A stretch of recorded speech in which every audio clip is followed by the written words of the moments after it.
غالين طبعا وصلنا الحين إلى ساحة الخوير. يا غالين طبعا وصلنا الحين إلى ساحة الخوير وبالقرب من سارية العلم في قرية المشجعين صحار الدولي، الراعي المصرفي الحصري لأغلى الكؤوس. كأس صاحب الجلالة يدعو الجميع ما شاء الله.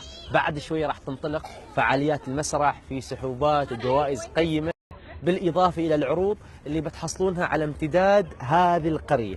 والحين مثل ما شايفين العوائل تتوافد إلى المكان، فالكل مدعو، عوائل شباب صغار كبار، متأكدين راح تستمتعون معانا لأن ما شاء الله أجواء المكان وبعد شوية مثل ما خبرتكم المسرح وفعالياته، واليوم ويكند ففرصة حلوة. وأيضا في مفاجأة حلوة، صحار الدول مخلينها حالكم هناك، بتكون للناس اللي راح يحضرون المباراة النهائية باكر.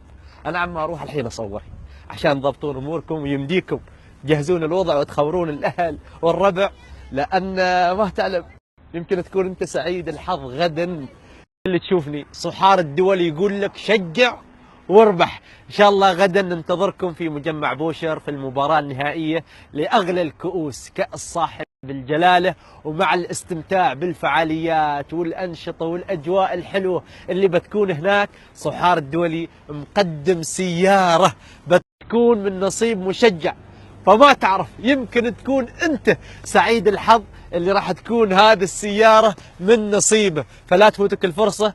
ننتظركم إن شاء الله بكرة ونستمتع مع بعض ونتعرف على الفائز بهذه السيارة اللي مجهزة مرة هني عن ساحة الخوير. ممكن تيجي أيضا الحين، الدعوة عامة للجميع، تستمتع بالأجواء والفعاليات.